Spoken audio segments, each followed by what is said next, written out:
Mesdames et messieurs, bonsoir. Aujourd'hui, nous avons un invité exceptionnel, le futur président de la République, monsieur Yves Brouchot. Bonjour. Oui.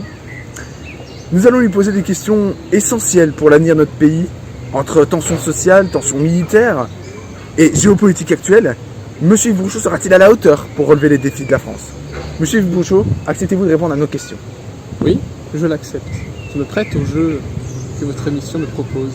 Merci, c'est tout à votre honneur d'être venu nous honorifier de votre honneur présente sur notre honorable plateau. Merci. Monsieur Yves Brouchot, dans les tensions actuelles qui animent notre pays, quelles sont vos solutions pour sortir de cet environnement? Les deux solutions pour sortir des tensions sont déjà d'enfermer Francis Cabrel comme je le propose dans mon programme. Bien sûr. La deuxième solution peut paraître un peu d'abord, au premier abord saugrenue. Mais la Turquie nous pose beaucoup de problèmes, notamment dans les relations internationales et au niveau du commerce. Pour moi, il faut rayer de la carte ce pays. Monsieur Yves Brouchot. Permettez-moi de dire, quand je dis rayer de la carte, c'est de manière pacifique, évidemment. Avec du soft power, comme disent. Vous êtes pacifique. Bien sûr. Que pensez-vous de l'extrême droite et de l'extrême gauche actuellement en France? Je trouve ces deux idées très dangereuses pour notre pays. Elles véhiculent les deux beaucoup de colère et appellent à la haine dans de nombreux domaines. Par exemple, l'extrême droite appelle à la haine raciale, l'extrême gauche appelle à la haine contre l'argent, et j'aime beaucoup l'argent. Ce qui est donc un motif de colère? Oui. Vous êtes en colère contre l'extrême? Je suis indigné, quelque part. Et pensez-vous pouvoir les combattre? Oui, avec de l'éducation. Je pense qu'on règle beaucoup de problèmes. Vous êtes très sage, monsieur le futur président de la République. Oui. Monsieur Yves Brouchot, nous entendons parler aujourd'hui des progressistes. Oui. Que pensez-vous à leur égard? Il y a deux types de progressistes. Il y a ceux qui veulent créer un havre de paix dans lequel tout le monde puisse se sentir bien. Et il y a ceux qui veulent combattre certaines choses en pensant avoir un combat juste. Je pense notamment à l'écriture inclusive. Pour moi, l'écriture inclusive est une hérésie. Ce n'est pas assez, c'est trop discriminatoire, comme j'en parlais tout à l'heure. L'écriture inclusive n'est pas assez inclusive. Il faut faire plus de points, plus de petites lettres, pour inclure vraiment tout le monde. Y compris les objets? Ah oui, bien sûr. Les poulpes, par exemple. Car nous avons vu sur votre site, effectivement, que l'écriture inclusive était poussée à son paroxysme. Beaucoup critiquaient ce choix. À critiquer ce choix, mais c'est aussi, il faut comprendre que c'est aussi pour intégrer le plus de monde possible, qu'ils se sentent compris. Donc vous voulez être compris par tous les Français? Bien sûr. Monsieur Yves Brouchot, nous avons entendu parler ces dernières années, puis vraiment récemment, de la Corée du Nord, qui a actuellement interdit, il y a peu, le jean et la coupe mulet, car le mode de vie occidental était un mode de vie dissident. Qu'en pensez-vous de cette Corée du Nord? Est-elle problématique ou est-elle une chance pour l'Asie? Elle est problématique pour les Nord-Coréens uniquement. Moi, tant que je le vais bien, je ne me pose pas de problème, je vais les laisser faire leur petit ménage là-bas. Êtes-vous en train d'affirmer que vous vous en fichez de la Corée du Nord? Ah oui, complètement. Vous n'avez aucune action politique à mener là-bas? Non, aucune. Aucune condamnation sur les maltraitances? Non, tant qu'ils maltraitent que leur pays, moi ça ne me pose aucun problème. Ça, c'est honnête. C'est très honnête, oui. Ce qui est très rare dans le milieu politique. C'est vrai. Monsieur Yves Brouchot, que pensez-vous des fractures sociales en France et économiques? Pouvez-vous les régler? Car notre pays est en difficulté actuellement. Les fractures sociales et économiques sont causées par de nombreuses inégalités, notamment l'inégalité salariale entre les hommes et les femmes. Les femmes, que je le rappelle, sont payées près de 42% de moins que les hommes à poste égal. C'est un point important de votre programme, l'égalité homme-femme? Bien évidemment, je pense qu'il faudrait atteindre l'égalité, c'est pas facile, mais je pense qu'il faudrait au moins essayer d'amener ce chiffre vers 47%, si possible. Êtes-vous en train de me dire que vous voulez moins payer les femmes qu'aujourd'hui, alors qu'une inégalité flagrante a été prouvée? Bien sûr, mais il faut savoir qu'une inégalité de 43% est difficile à comprendre, alors que si on l'amène à 50, c'est un chiffre rond, elles vont pouvoir comprendre les raisons de cette inégalité plus facilement et donc l'accepter. Vous êtes brillant. Ah oui. Monsieur Yves Brouchot, une question qui pourrait faire basculer les élections présidentielles. Quelle est votre charcuterie préférée? Ma charcuterie préférée, c'est tout simplement le saucisson. Je suis très friand de cette petite bouche de porc.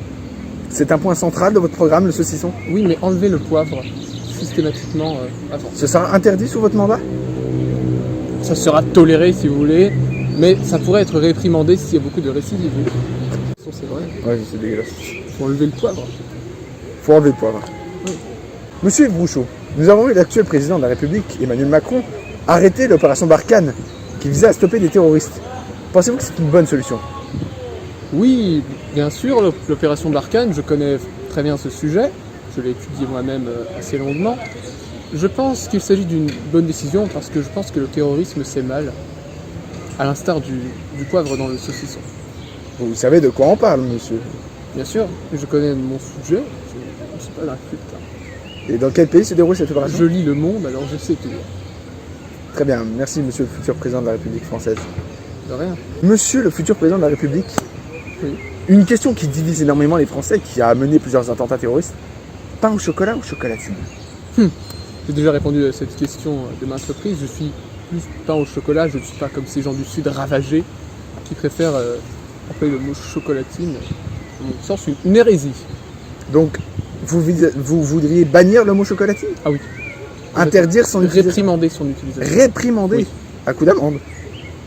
Oui, pas forcément. Les amendes, je veux dire, il y a des gens qui crèvent de faim, on ne doit pas jouer avec la nourriture. Non, monsieur, les amendes, c'est payé pour l'État, pour un crime. Ah, pour les sous pour moi. Oui, Oui, c'est bien ça. Oui, les amendes. très bien. On parle pas du fruit, pas du... Ouais, ok. Très bien. Merci, monsieur le président.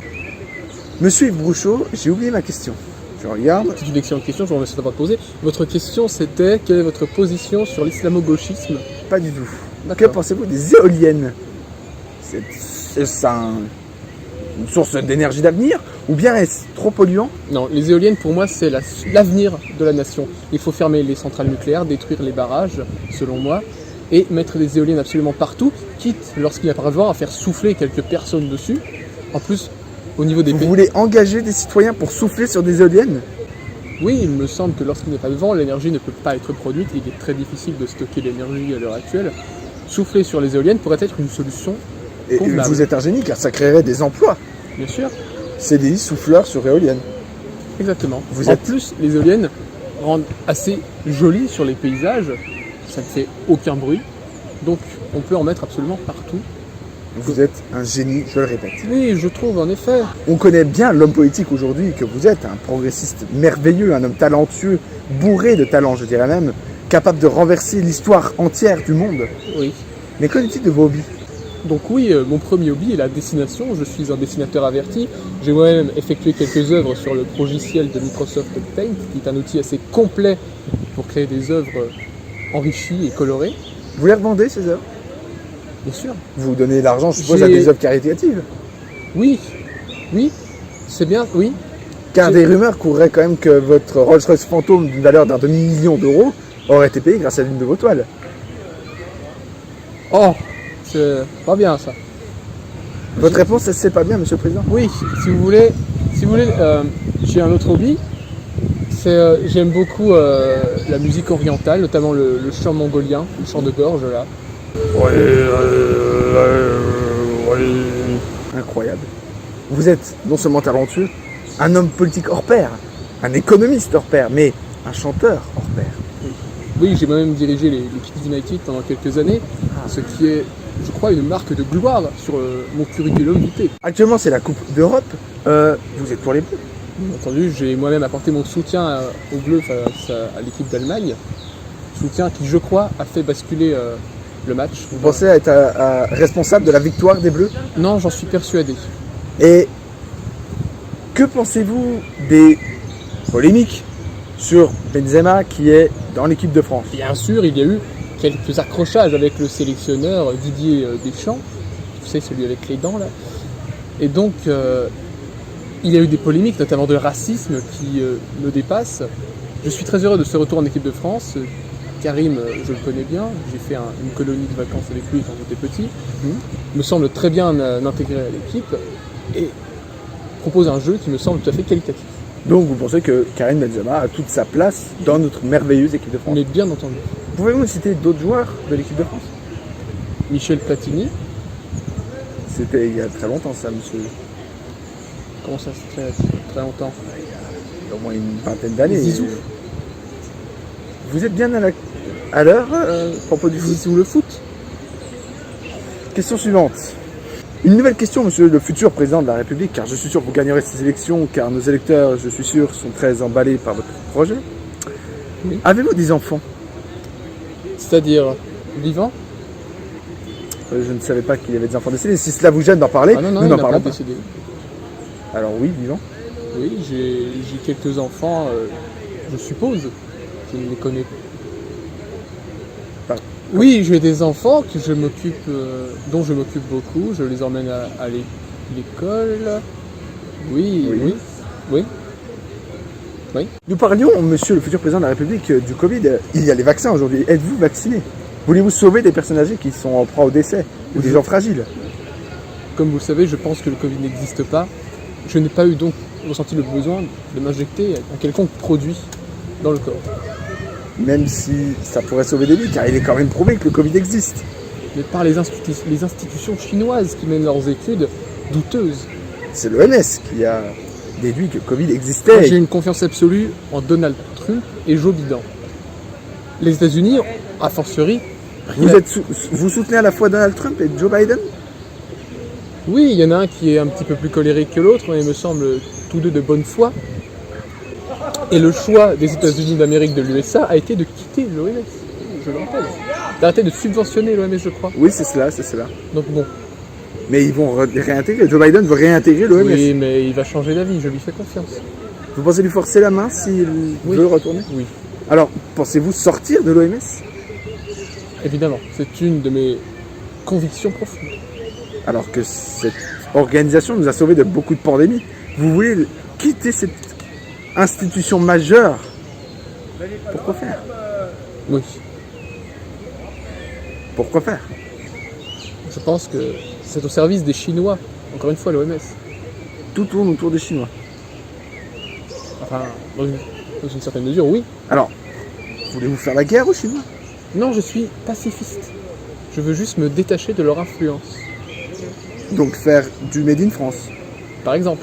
Alors prévoyez-vous d'augmenter les salaires, car forcément les produits sont Oui, plus chers. alors c'était une de mes mesures phares. Dès le jour de mon arrivée, je compte dire à tous les Français, je compte monter le SMIC à 3500 € net. 3500 € net, où trouvez-vous cet argent? Voyez-vous, je fais des tableaux qui me rapportent une fortune assez colossale. Je puis me permettre une telle folie. C'est honorable d'être aussi Oui, incroyablement généreux envers la population française. Monsieur le futur président de la République, que pensez-vous du gouvernement actuel? Il a subi la crise des Gilets jaunes, la crise pandémique, la crise économique qui arrive. Pensez-vous qu'il a ses chances aux futures élections présidentielles? a fortiori, je pense que non. Le gouvernement a prouvé son incompétence dans de nombreux domaines, que ce soit social, économique ou politique, notamment avec la politique étrangère. Nous sommes, Quels sont les échecs de la politique étrangère? encore une fois, les relations avec la Turquie. Nous avons été des faibles face aux provocations de Erdogan, qui manifestement nous en voulait beaucoup. Vous êtes Charlie? Comment ça, je suis Yves Brochot. Oui, mais êtes-vous Charlie? Car ils ont dénigré Erdogan. Qui- Le webzine. Oui, tout à fait. Non. Charlie Hebdo, monsieur le futur président. Ils ont subi un attentat terroriste terrible. Les gens qui vendent les papiers, là, le journal. Oui. Oui, je pense que la liberté d'expression doit permettre à chacun de s'exprimer, tout en gardant une expression exprimable. Oui, mais soutenez-vous leur dessein par rapport à Erdogan? Bien entendu. Très bien, vous voyez de quoi on parle. Oui, le dessin sur Erdogan. Erdogan. Oui, enfin, vous pouvez le prononcer à l'américaine si cela vous chante, mais nous sommes en France. Monsieur Yves Bouchot, contrairement à François Bayrou par exemple, pensez-vous avoir de réelles chances de gagner les élections présidentielles? Vous allez être aux commandes, vous risquez d'être aux commandes de la 5e puissance mondiale. En avez-vous les épaules et pensez-vous être capable de gagner ces élections, de convaincre la plupart des Français de voter pour vous? Je pense que mon programme saura convaincre la plupart des électeurs qui nous écoutent, en effet. Il me faudra aussi une communication plus forte, qui passe notamment par ce genre d'interview chez BFM TV Vision. BFM TV, ça suffit. BFM TV. Je pense que ce genre d'opération sert à faire découvrir par la plupart des Français, et mon programme essaye d'inclure tout le monde. Et je crois donc que tous les Français, sans exception, seront convaincus par mon programme. Vous pensez convaincre la plupart des Français? La totalité. La totalité, 100% au premier tour. 100%. Oui, je crois. Vous êtes un homme courageux. Même les nourrissons. Même les nourrissons. Oui. 100% de la population totale de France. Oui, Même les petits vieux qui sont en train de mourir. même les morts. Mais vous êtes incroyable. Mais oui. Monsieur le futur président de la République, quel est votre plat préféré? A fortiori, la choucroute. Je suis un amateur de ce mets allemand. Enfin, comme on dit, l'Alsace, mais c'est pareil. Non, l'Alsace est française aujourd'hui. Oui, mais c'est comme des Allemands. Non, c'est comme- bien français. Arrêtez de poser ce genre de questions. La choucroute, donc je disais, qui est un mets tout à fait délicieux. Vous pensez vraiment que l'Alsace est allemande? Non, enfin, légalement non, mais si vous voulez, c'est des Allemands qui vivent là-bas, quoi. Très Il y a des intéressant. poutres dans leur maison sur les murs, comme ça prouve bien une chose. Très intéressant. Ils parlent allemand là-bas, c'est n'importe quoi. On va passer à la question suivante. Il y a combien d'Alsaciens? Je sais pas. Il y a beaucoup de pourcents là quand même que je viens de perdre d'un coup. Ouais, oui, vous avez peut-être perdu les 100% là. J'adore l'Alsace, j'y ai moi-même vécu pendant 40 ans. Je connais très bien tous les Alsaciens, c'était une petite boutade à votre égard. Vous êtes sûr? Oui, c'est des Français. C'est des Alsaciens aussi. Allez-vous régler les problèmes de pauvreté de notre pays? Bien entendu, ça passe aussi par ma mesure de monter le SMIC à 3500 € net, comme j'avais pu le dire plus tôt. Aussi, je veux supprimer les clochards. Il n'y aura plus de clochards dans les rues, on va les faire flinguer. Tous, parce que j'ai la conviction profonde que les clochards attirent la création de clochards. C'est un peu comme un aimant à merde, si vous me permettez Je l'allégorie. ne vous permets pas du tout, mais Comment ça? comment pouvez-vous traiter de pauvres personnes atterrées à la rue, sans doute par l'inaction du gouvernement, traiter de pauvres merdes? Vous n'avez Non, mais c'est une vous image. n'avez aucune Évidemment, ce sont- volonté de les sauver, de les sortir de la misère, de leur distribuer de l'argent, d'augmenter leurs aides, leurs possibilités d'évolution en formation professionnelle. Vous voulez les flinguer? Vous venez de perdre encore une fois beaucoup de pourcentage Non, de... ils n'ont même pas le droit de vote, en l'occurrence. Mais vous êtes horrible. Mais visionnaire, mais horrible. Mais horrible. Mais il faut passer par des choix. Vision horrible, c'est ce qui vous va. Il faut passer par des périodes difficiles. Vous parlez de faire une partie de la France un génocide. Non, au pire, on les tue pas. Ces salopards d'enfoirés de grosses... Ces nazis, on fait ça. Alors ce qu'on va faire, j'ai changé d'avis. On va les mettre en Allemagne. Judicieux de votre part. Oui. Monsieur Brouchot, vous avez souvent dit aux Français que vous étiez très à l'aise avec la technologie. Pensez-vous couvrir l'ensemble du territoire français avec la fibre? C'est une très bonne question, je vous remercie de me l'avoir posée. Donc la fibre est un élément essentiel aujourd'hui dans le développement pour l'Internet, pour avoir accès à tous les sites sur Internet, Oui. sur les ordinateurs, les webphones comme vous avez là. Smartphone. Oui, c'est ce que j'ai dit. Et donc forcément la fibre est un élément central de mon projet. Je vais en envoyer à plein de gens. Et pareil, je veux mettre les téléphones qui vont vite dans le ciel avec les satellites. Là. Les satellites sont en place depuis des dizaines d'années. Et on va mettre plus de satellites pour que ça aille plus vite. Mais pour quelle utilité, monsieur? Pour l'Internet qui va plus vite. Vous êtes un peu perdu, j'ai l'impression. Comment ça un peu perdu? Je maîtrise mon sujet d'une manière, comment je pourrais dire, irréprochable. Très bien. Je- Oui, ce sera tout. Monsieur Brouchot, j'avais dit que c'était la dernière question, c'est faux. Ceci est la dernière question, une question bonus. Le meurtre de l'avocat Fernandez qui a tenté de prouver les détournements de dizaines de millions d'euros de votre parti, non. Il est mort. C'est malheureux. Accident ou meurtre? Dites la vérité aux Français. Je dirais que c'est un suicide. La police est plutôt partante sur un meurtre. Non, Que sa tronçonneuse s'active toute seule et lui tombe dessus alors qu'elle est 20 mètres à côté de lui, sans compter sa chute du 4e étage de sa résidence, cela paraît être, ma foi, un meurtre. Non, si vous voulez, je garde la piste du suicide dans la mesure où le choix ne lui a pas été laissé. Donc c'était un suicide volontaire? Un suicide dont le choix ne dépendait pas de notre pauvre... Donc meurtre. Non, c'est un suicide. Vous êtes sûr? Oui. Messieurs, dames, merci pour cette interview avec le futur président de la République, Yves Brouchot. Vous couperez la dernière. Retrouvez-nous la semaine prochaine, nous serons avec François Bayrou qui nous expliquera pourquoi il adore les champagnes Bayrou. Ardennes.